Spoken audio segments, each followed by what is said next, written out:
Namaskaram everyone. Welcome back to the special episode of Master Unreal series. And this episode is not part of the series directly. This is just to give you a general idea. What is it that you are actually doing in the programming world? Doesn't matter if you are doing programming on the editor or you are doing programming in blueprints inside the Unreal Engine. The idea is to know how the programming helps you to communicate with the system and do a lot of things.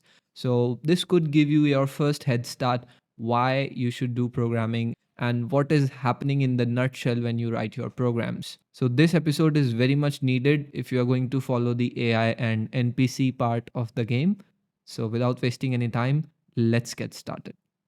All right, let's see how this programming helps you to communicate with your system, which is the most important part if you are making any sort of program. It could be an application, it could be a game, it could be a software, it could be anything.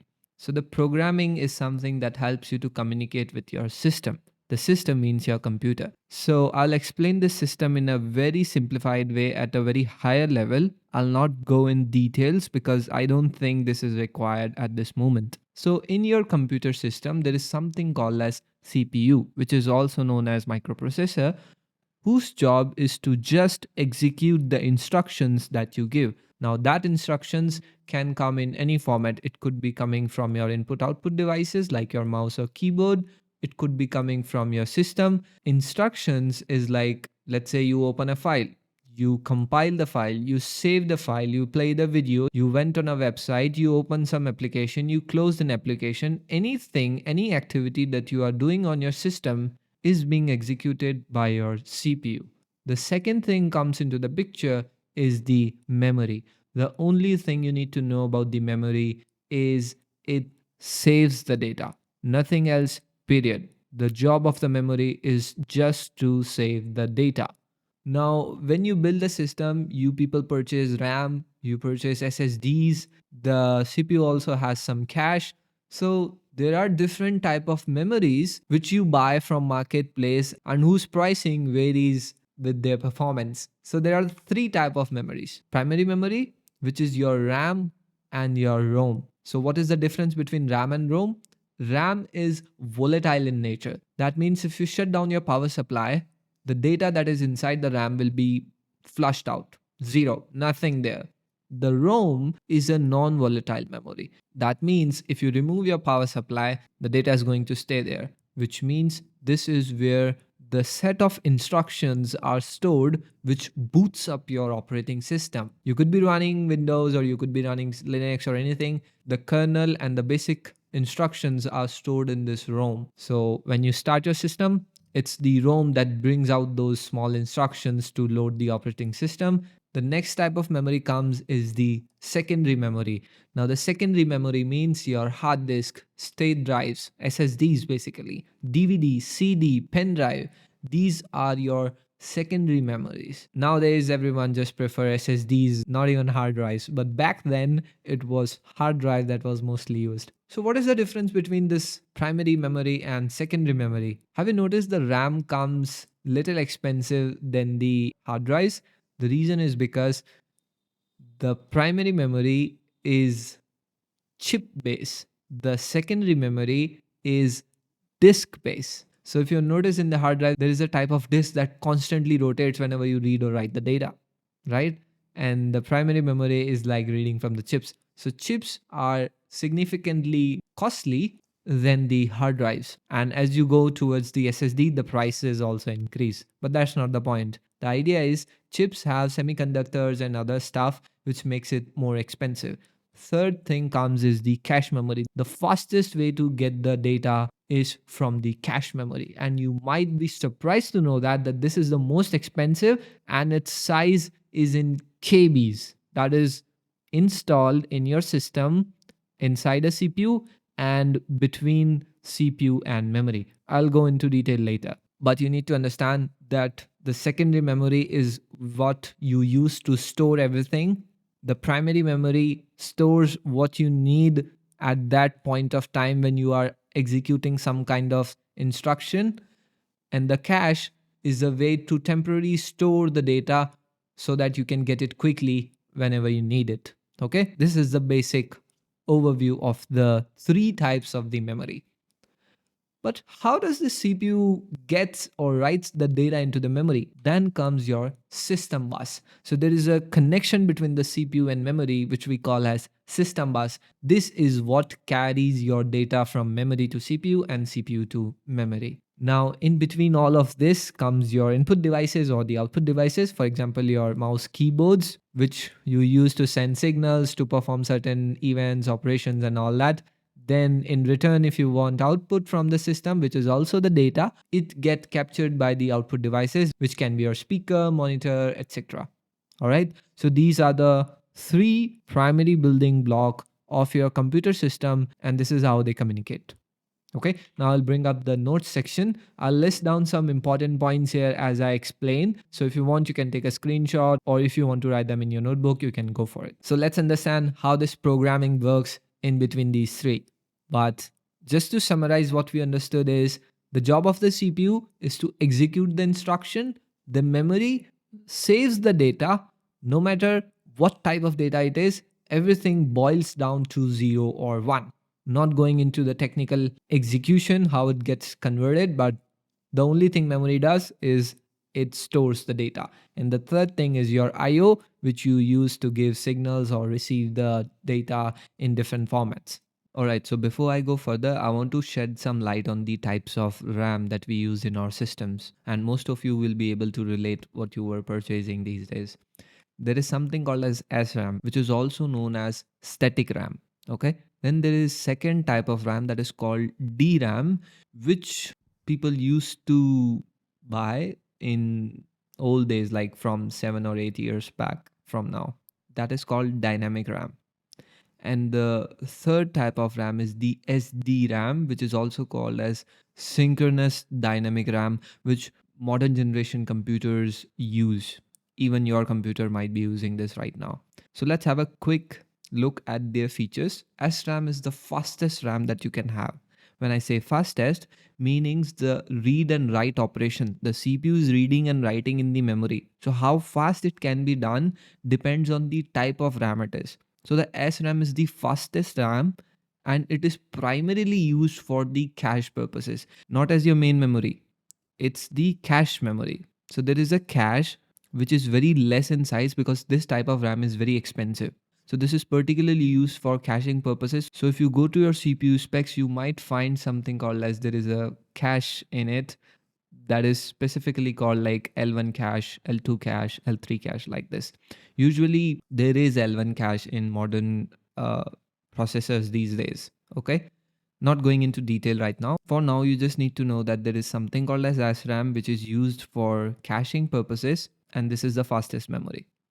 Great. Then there is something called as DRAM, which is actually your main memory. So these days you purchase 16 gigabytes of RAM, 32 gigabytes of RAM, 8 gigabytes of RAM. So that's your dynamic RAM. It's not the SRAM. Okay. And of course, it is slower than the static RAM. But now these days in the modern computers, you use the SDRAM as your main memory. So you might find this something like I want 16 gigabytes of Corsair's RAM and I want DDR4 or DDR5. You have to check the compatibility with your motherboard, right? So you might relate with this DDR term. So this comes under the SDRAMs.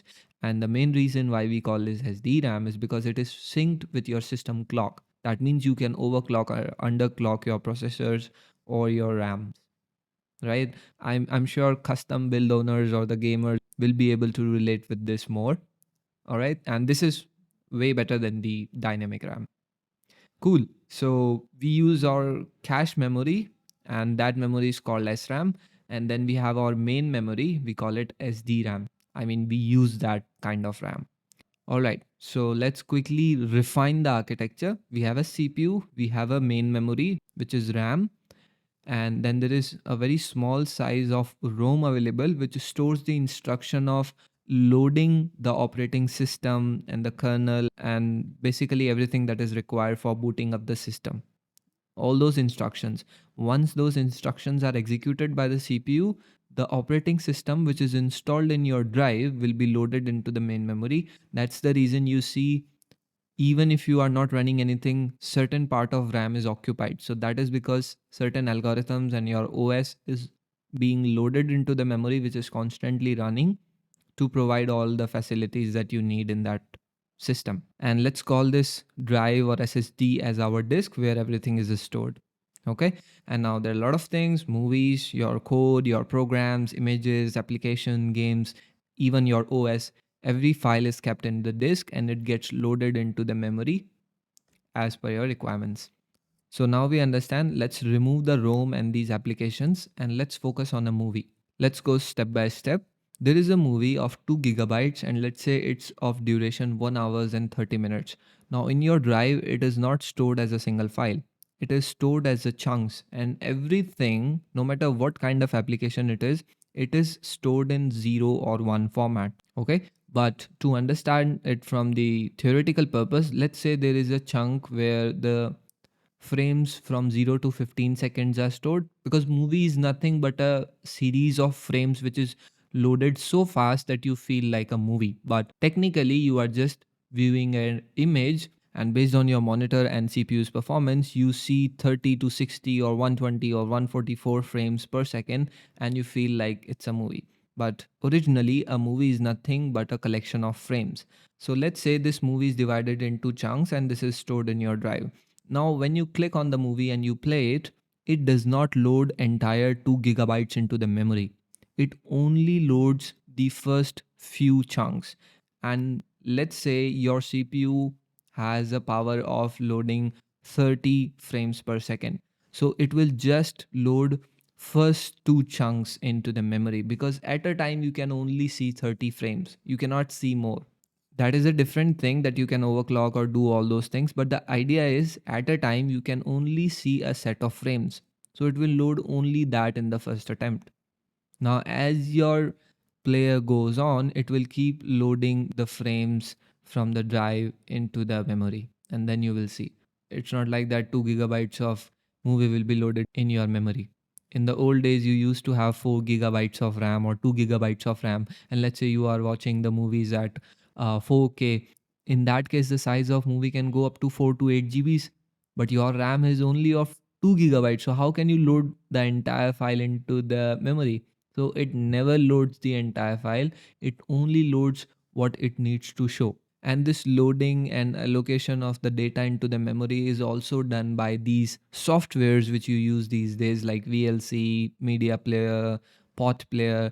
All these softwares do better utilization of the memory. All the softwares, every single thing you use, they are just doing the same thing: getting the data, saving the data. The algorithms that you create, they are about saving the data in such a way so that it can be retrieved faster. Then there are also algorithms that create mechanisms to find the data at a much faster rate. So it's always about getting and saving the data from the memory to CPU. So your CPU loads these frames from the disk to memory based on your player position. I don't think now you will see these kind of issues, but back then if you used to play a movie in your media player and if you click somewhere on, let's say, 1 hour of timestamp, then it will take a very small fraction of second. Like there used to be a delay.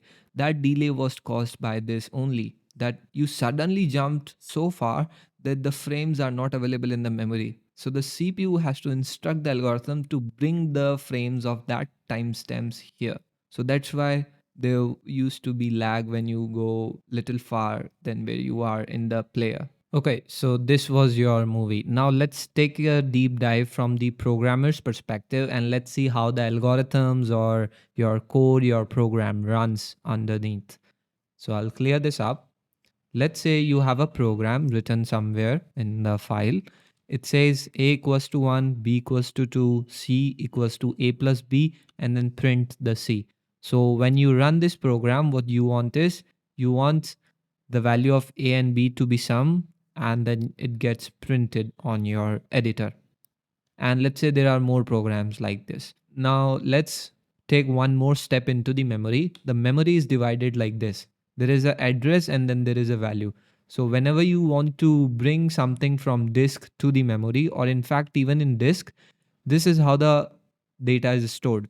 There is an address and you store some value on that address. So let's say you ran the program one. Okay, so once you run the program gets transferred from disk to memory because you just double clicked on it. So it got loaded into the memory, and let's say it is stored at address 5471. This is not how exactly the address will look like. Address is in hexadecimal and it's much more longer than this one.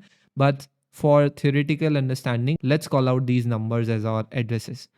So let's say somewhere in the memory there's a block and the address of that block is 5471, and there you have stored your program. Now once the program is loaded into the memory, the compiler or the CPU will start going through the instructions. You said a equals to 1, that means you want to save this one value in your memory, and for your understanding purposes the programming languages gives you variables, but in the nutshell variable is just to give a name to that address, because you cannot write those addresses in real world, that is not practical. So they hide those addresses behind the variable names and then you play with them in your editor. So when you say a equals to 1, somewhere in the memory there is a block where this one value gets stored and the address of that block is named as a. Now CPU goes to the second line and now the CPU goes further. B is equals to 2. It will create another variable, that means allocate 2 value at our address 485, let's say, that is named B. Now see how the CPU will execute this third step. Once it reads the line, the CPU will make a trip to the memory and it will say create a variable C and I want to assign a value over there. Then it will execute the next part, that is A plus B. So this is also broken into two steps. First it will go to address A, it will bring out the value, then it will again go to address B, it will bring the value, then it will do the computation and then it will write 3 at that C block, that is 741 address. So just see this simple statement that you wrote, the computer or the CPU, I must say, made 3 to 4 trips. First to create a space for the C, then bring A, bring B, do the sum, then take it back, store it here. So this is how the operation is working out. And then it goes to the next line, print C. So print function is called, but now it needs to know what is that function. So it will go find that function, it will come back here and then it will see it need parameter. The parameter is passed C. So it will go to C, bring the value back. And this is happening so fast that you cannot imagine. So that's the reason we say write optimized code, do not create more and more variables, try to reuse stuff, make your logic modular so that you do not allocate more and more memory that can be optimized by just reusing the variables. Okay, now you could have just done print a plus b instead of doing c equals to, because you are not using c anywhere except the print, so why store it in the c? So you could have saved this memory block just by directly printing print a plus b. Okay, cool. So this is a very simple way of looking at how programs get executed. Now, since this is a beginner friendly episode, I'll try to be as simple as possible, but let's have one more step ahead from our game development perspective. You know, there are basic variables. Basic variables means the integers, booleans like true or false values, string values like names, character like A, B, C. So these are basic variables where the values are straight and simple. There is one more type of variable that is called object. Object is nothing but a key value map. Now that value could be again a basic value or could be an object again. But let's keep simple. Object variable is nothing but a key value map. So let's say I have a game where there is a player and the player has a name, health, equipment. So this is at a very simplest and a higher level. You have a game, you have a player, and that player object variable has these 3 information. So instead of creating 3 variables, you created one variable where you could store such values. Okay, as simple as that. Now assume your game has some functions, not your player, your game has some functions: equip weapon, unequip weapon, fire bullet, heal. That means if you call this function, the player will equip a weapon that you will provide. If you unequip, then whatever weapon you are holding, it will unequip it. If you call this fire bullet, it will fire a bullet from your weapon. If you call heal, then it will add some amount in the health. That means increasing the health of the player. So these are the functions in your game. Now there is a player class. Class means a blueprint.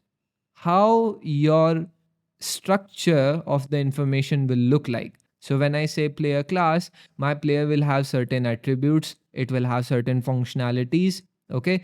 So I kept my functionalities in the game, and let's say my player class, which is a blueprint of how my player look like, is it contains health, it contains the equipment, and it has a component that is nothing but a body, a 3D mesh. Okay. So there are two variables that it is carrying, and then there is a component attached to it, which is the physical representation of the player. Now you can create as many as character by providing these three informations, right? Like you can give health and equipment, that is fine. You can change the character body and that will become a new player. But the idea is every player you create in your game will have these attributes. As simple as that. So when your game runs, everything that is required at the initial load will be loaded into the memory. That means your player class will be loaded, your game functions will be loaded, right? So let's say they are loaded at these addresses and you created a new player. Okay. Again, please do not connect it exactly like we were doing in the Unreal Engine. The main agenda is to understand how the memory allocation and the memory retrieval is happening. Okay. So just bear with me with the explanation that I'm giving. So let's say you created a game player, or the software in which you created the game, it will create a game player with, let's say, health 54, and it assigned the equipment, let's say it's a gun, and then there is a body, which is a 3D mesh. So let's not go how it's going to be stored. These are the three information that are stored at this address. Now this is a lot of information. Now the game functions will be loaded as well. So let's say equip weapon is stored at this address, the unequip, fire bullet, heal, and the player class, everything is stored at these addresses. Why player class? Let's say you create another player. So you need to know what was the blueprint, how was my player looks like. So the CPU will go to the player class and it will say, okay, tell me how your player class will look like. And based on that, I will create a new player and you have to give me the specs of that player, of course. Okay, so this is how it happens. When your create button is pressed, CPU will go to player class, it will say, okay, give me the structure, then the code will pass the information from the text fields that you filled, then CPU will look at them, then they will match it, it will create an object and it will store it, let's say game player, and these are the information. Okay, as simple as that. Now let's say your code looks like this. Again, this is not exact way we write the code. This is called pseudocode. Just to explain the code, you write it in a pseudo format. It's not the exact technical code. This is a pseudo representation of it. So let's say your equip function that is in your game, it wants to know the player and the new weapon that you want to get equipped. So it will go to the player and it will change the equipment information to this new weapon that you will provide. Same, there is a heal functionality. It wants to know who is the player that we have to heal and what is the amount. Let's say there is a boss also. The boss might want to heal himself. Your player wants to get healed when you press the H key. So there is a common functionality which just wants to know the player and the amount of health we have to increase. Okay. So if you press H, it will call the heal. If you press 1, it will call the equip. So your input will give a signal from here. CPU will look for that function that is binded with this key and it will call that. So let's say you pressed H, the input will give that signal. CPU will go immediately to this address and it will call this heal function here and the health will increase. Now, before we go, how this is going to work out, I want you to take a look at this Unreal Engine screenshot. Remember, in these variables, whenever you try to define an object type, you always used to select the object reference. You never saw object, you always saw object reference, which means you are going to store the address of this information instead of storing this information again. How? Let's have a look at it again. You call the heal functionality. The heal function will be called and your code will say this is my player and this is the amount I want to heal. Now you will not pass this player information because you cannot carry around in your code everywhere. So what you say, this is my player whose information is stored at 1054. So you get it from there. And then once your heal player amount will be executed by CPU, it will go to its first line. It will try to access the health attribute of player. and it will decode that, okay, this is a memory address, I have to go there, and then it will take its health attribute and it will add it. And then you are assigning it back, so it will go to memory again and it will change the information here. Okay, so the idea is when you have a large information, you do not copy it over every time. You instead just store the reference of it, because reference is of less size, it's in bits. But if you take the entire object, it could go in kbs or megabytes. We do not do that. That is no way you are going to do it. Okay, so you always pass references of the bigger data. You never pass it direct value. But if it's a simple value, like I said earlier, if it's a number, if it's a text, or it's a boolean value, then it is okay. You can pass that because they are of bits or bytes. That doesn't make much of a difference. You can do that. But when it comes to heavy information like the body mesh, you don't need a mesh every time you go into the CPU. You just want to increase the health, right? You get the health value and you add it into the memory. You never bring this entire object into the CPU. You go to its reference, you get the health, you add it here and you write it back. You never bring everything into the CPU. Great. Have a look at this situation. You want to equip a weapon. This is how actually the code will look like. So this is one of the code from our episodes that we made. Let's say you are equipping a new weapon. In that case, your hand position will change, right? Your weapon mesh will be loaded into the character's hands. So there are 2 to 3 operations where your data of your character is used.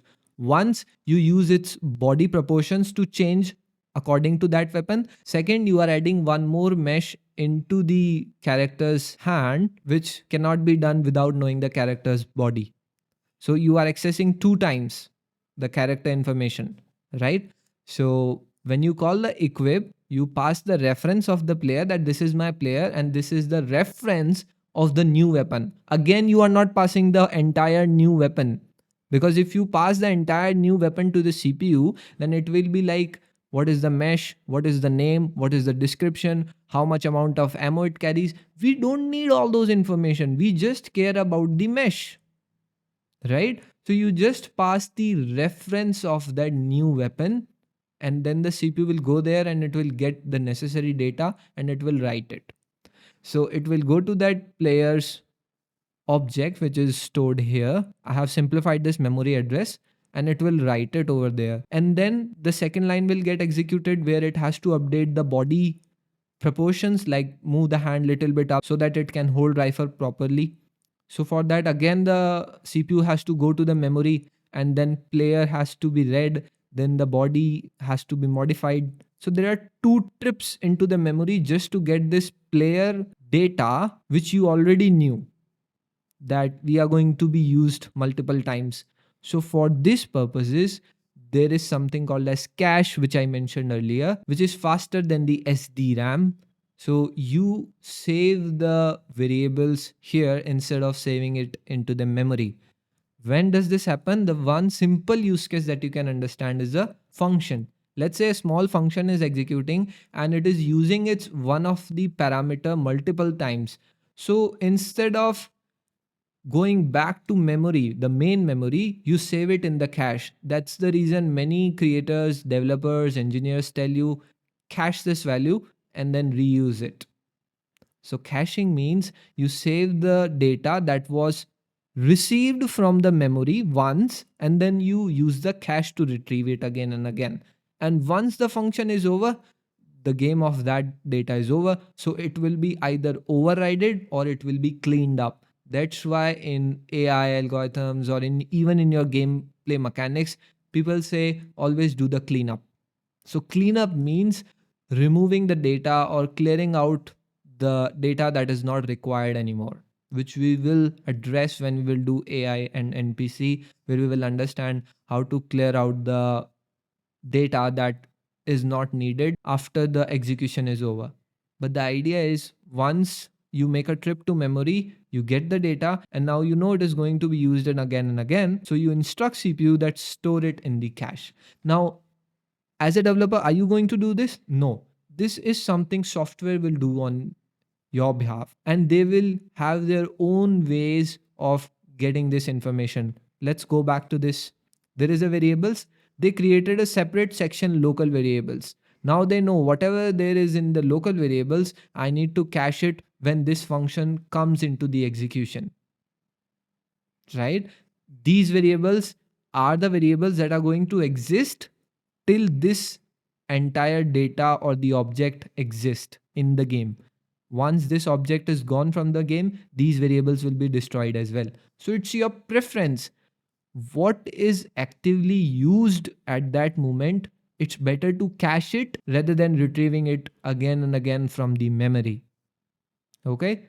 So this is how things are happening underneath. Now, this was not sufficient. The engineers got more creative and innovative, that they installed a cache inside the CPU, the processor. The images I showed you from Marketplace, you saw that there was 60 MB cache, 25 MB cache that was built in your processor. That is called your L1 cache.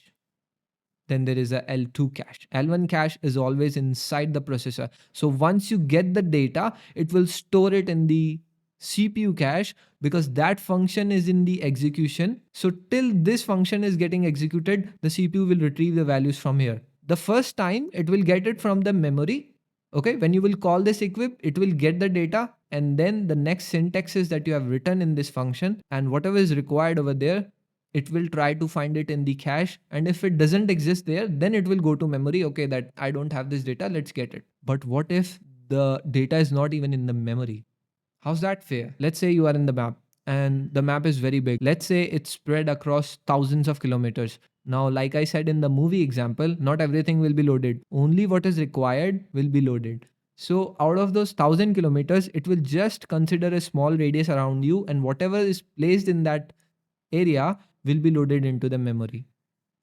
Let's say you traveled 5 kilometers, or you created a feature that will transfer you via a portal to some other location. Now that entire data of that location will have to be loaded. Now that is not in the memory yet. It is in the disk. So it will fetch from the disk.